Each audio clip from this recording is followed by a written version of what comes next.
Magic is simply the desire to augment reality or change reality as we perceive reality in accordance with our desires or our wishes.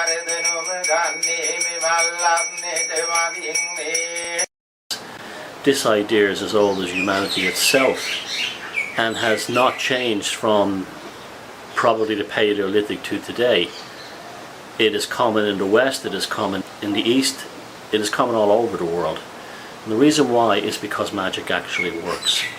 Magic is a real force in the world and is only being quantified in terms of its authenticity by things like quantum physics, dark matter energy, and the various mysterious elements of the universe that we don't know a whole lot about. That's the difference between a magician or a person who works in magic and, say, a scientist, in that a scientist would be quite rightfully concerned with the process that brought the mechanism to its full conclusion. Someone who works in magic doesn't care about the intermediate stages.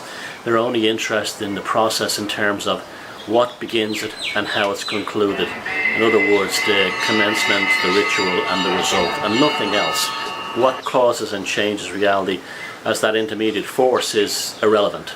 Sri Lanka is an interesting case in that, similar to Christian countries, magic and sorcery and black magic is more likely to take place. In the case of the majority Sinhalese Buddhist population, magic represents the same lack of a spiritual darkness found in Christianity. So we would have the same impetus within Buddhism to work in magic and hexes that you get, say, in Christianity, and is manifested by something along the lines of Santeria or Santamurti cults. You have Christianity and Buddhism do not fully address the dark side of life, and that's where magic steps in. When prayer isn't enough, sorcery takes over.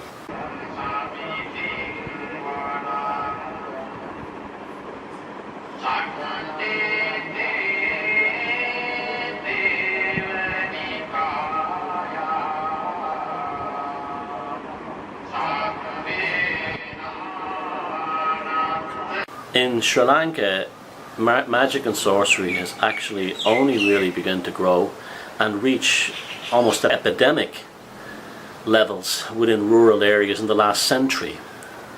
Think about it as an antithesis to the growth in modern culture, technology and so on. Why is magic persevering and growing in Sri Lanka? Because it works. Cursing and hexing is very central to Sri Lankan life, particularly in rural areas. The main reason for this is that it gives a sense of psychological reinforcement where, say, things like an economic status or other aspects of life in terms of not producing the desired fulfillment is lacking, and therefore magic and sorcery is a method of bridging the gap. It would not remain as popular as it has done if it was not successful. The shamanism is still commonly practiced within Sri Lanka.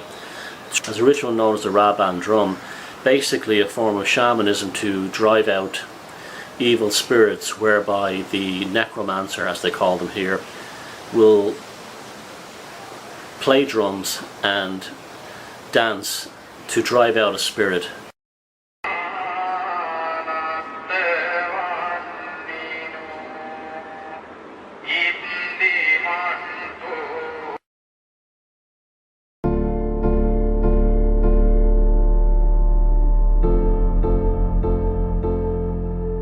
The next day, it was time to visit a hex-breaking holy man at his home.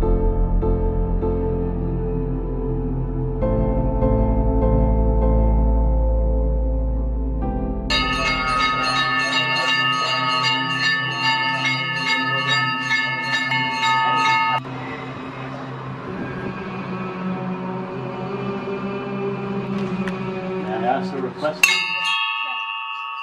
The request is, I have hex on me. Can you repel the hex?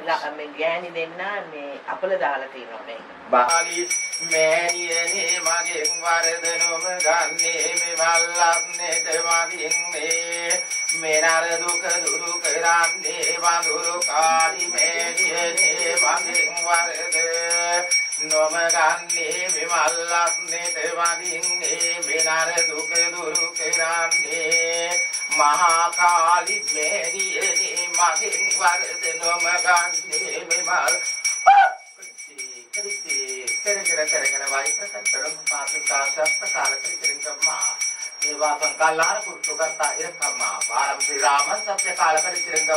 this point, the change in atmosphere was palpable.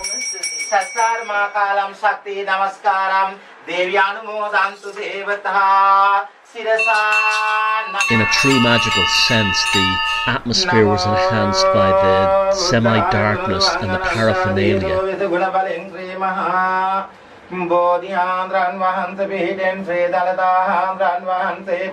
The bell opens the magic ritual.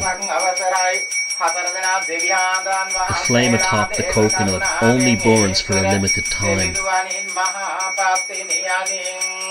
Badrekali meni maging vardenum gandhi mimal apnete vading ne menare duke duruke ranne nileka na dosati binama pute pravesamen दूरदर्शी आकर्षणानुभव बल पेटवा गंटे मलगिय प्राणकार बल पैमिन शरीरेट दोसरो असरणीट बागपतवल हतक then पुते बड़ किन्नत असरणीट दांदी बोधि सेवने बोधि पूजा पवत्वा ping अनुमोदना वस्त्र पालने करगන්න පුතේ ඔබ ඒ අනුව කටයුතු කරන්න වෛද්‍ය උපදෙස් ලබාගෙන කටයුතු කිරීම යහපත් වෙනවා පුතේ එහෙම තබන පියවරේ ඉදිරි මඟ සපත කරගන්නට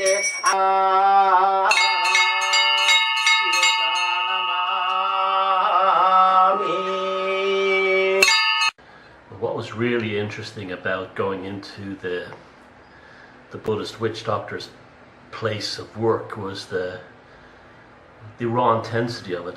It did not feel like I expected it was going to feel like. I kind of thought it would be more along the lines of a kind of a tarot reader that you get in the West, kind of a bit kitsch and a bit contrived in terms of creating an ambiance of magic, but it was nothing like that at all. It was completely different. What struck me the most was that you really felt this raw nature when you entered into this small room and got down on your knees in front of him and presented him a coconut, a banana leaf and some money.